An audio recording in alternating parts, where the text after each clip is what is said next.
buat Satpol PP Kabupaten Tangerang yang kemarin nyegel-nyegelin rumah ibadah, mending lu pada menyegel-nyegelin tuh tempat hiburan ilegal tuh. Jangan rumah ibadah lu segel-segelin.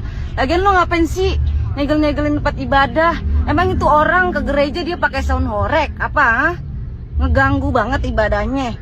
Kagak kan? Nah, kenapa rumah ibadah izinnya lebih sulit daripada tempat hiburan? Kagak ngerti tuh, kagak paham tuh. Harus ada izin rukun warga minimal 60 warga. Tempat hiburan kagak butuh rukun-rukun warga tuh. Ya, jadi menurut gua saran buat orang-orang yang mau bangun gereja mending lu pakai izin tempat hiburan. Mantap. Rekaman video yang memperlihatkan penyegelan rumah doa POG Tesalonika oleh Satpol PP Kabupaten Tangerang menjadi tamparan keras bagi komitmen bangsa ini terhadap kebebasan beragama. Peristiwa ini teman-teman sekalian bukan sekedar masalah pelanggaran administratif, melainkan sebuah tragedi kemanusiaan yang menelanjangi bagaimana hak konstitusional warga negara terus digerus oleh dinding tebal birokrasi dan intoleransi yang terselubung. Ketika tempat manusia bersujud dan berdoa dikunci rapat seolah-olah tempat kriminal, negara telah gagal hadir sebagai pelindung bagi seluruh tumpah darah Indonesia. Fenomena ini memicu kemarahan publik yang sangat luar biasa teman-teman, karena memperlihatkan standar ganda yang nyata. Hukum begitu tajam, cepat, dan agresif dalam penyegelan tempat ibadah kaum minoritas, namun mendadak tumpul, lambat, bahkan menutup mata terhadap menjamurnya tempat-tempat hiburan malam yang ilegal dan berbagai sudut yang ada di berbagai sudut daerah, dan juga mereka begitu tumpul terhadap penegakan hukum bagi mereka yang memakan uang rakyat, para koruptor-koruptor yang merugikan bangsa dan negara kita.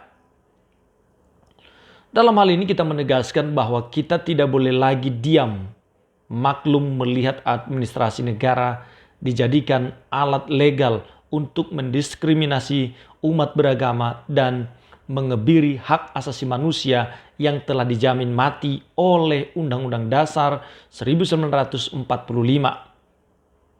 Dalam cuplikan video tadi, menyuarakan keresahan yang sangat valid yang sering terjadi dan menjadi perdebatan hangat di tengah masyarakat. Kontradiksi antara regulasi administratif dan hak konstitusional warga negara untuk beribadah. Fenomena ini teman-teman, kita akan gali semaksimal mungkin untuk membuat masyarakat sadar dan mudah-mudahan para pemimpin bangsa ini, mereka-mereka yang punya kepentingan untuk menegakkan hukum, mereka bisa mendengarkan seruan kita. Yang pertama, hak konstitusional dan hambatan birokrasi. Mengenai sulitnya izin tempat ibadah, kalau dibandingkan dengan tempat hiburan, menyentuh persoalan mendasar dalam kebebasan beragama di Indonesia. Secara konstitusional, Pasal 29 ayat 2 Undang-Undang Dasar 1945 menjamin kemerdekaan tiap-tiap penduduk untuk memeluk agamanya masing-masing dan untuk beribadat menurut agamanya dan kepercayaannya. Di lapangan, syarat administratif seperti yang diatur dalam peraturan bersama Menteri Agama dan Menteri Dalam Negeri atau SKB 2 Menteri nomor 9 dan 8 tahun 2006 yang mensyaratkan dukungan minimal 60 warga setempat dan 90 pengguna tempat ibadah seringkali menjadi batu sandungan yang memicu konflik sosial atau berujung pada penyegelan seperti yang menimpa rumah doa POG Tesalonika dalam cuplikan video tadi. Kedua, Satpol PP sebagai eksekutor hukum, bukan pembuat kebijakan. Secara objektif, Satpol PP bergerak berdasarkan peraturan daerah atau perda dan perintah kedinasan penegakan ketertiban, dalam hal ini ketiadaan persetujuan bangunan gedung atau IMB, sekarang diganti menjadi PBG.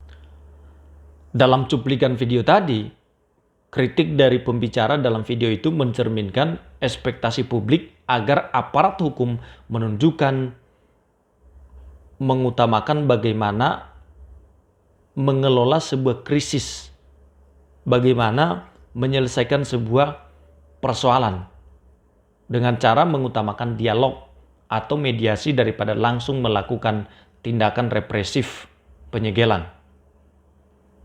Dan itu menjadi suatu pelanggaran yang dilakukan oleh aparat negara sendiri. Karena sebenarnya hak beribadah itu dijamin oleh Undang-Undang Dasar. Tapi negara sendiri yang menyegel tempat ibadahnya. Ini sangat kontradiktif. Ketiga, ketimpangan penegakan hukum. Tempat ibadah vs tempat hiburan. Kita lihat tadi bahwa sindiran tajam pembicara dalam video tadi itu ya menyarankan untuk memakai izin tempat hiburan atau meminta Satpol PP fokus menyegel tempat hiburan ilegal dan menyoroti persepsi ketidakadilan di masyarakat. Ada kesan bahwa ruang publik atau birokrasi kadang lebih permisif terhadap aktivitas komersial atau hiburan, sementara ruang bagi kegiatan spiritual minoritas dipersulit oleh resistensi sosial maupun administratif. Jadi teman-teman sekalian, video ini mengingatkan kita penting bagi pemerintah daerah dan pemerintah pusat bahwa regulasi terkait pendirian tempat ibadah perlu dievaluasi agar lebih akomodatif. Hak beribadah adalah bagian dari hak asasi manusia atau HAM yang tidak dapat dikurangi dan seharusnya negara hadir di sana berfungsi untuk menertibkan, melindungi, bukan justru menjadi alat yang membatasi hak dasar warga negara untuk bertuhan dan beribadah kepada Tuhannya. Oleh karena itu, mari kita menyuarakan terus. Karena kalau ini dibiarkan, maka terjadi polarisasi di tengah masyarakat. Karena masyarakat akan saling berantem satu dengan yang lain. Menghina satu dengan yang lain. Mengejek satu dengan yang lain. Dan itu pemicunya karena negara kurang bijak. Dan masyarakat bisa bermain hakim sendiri.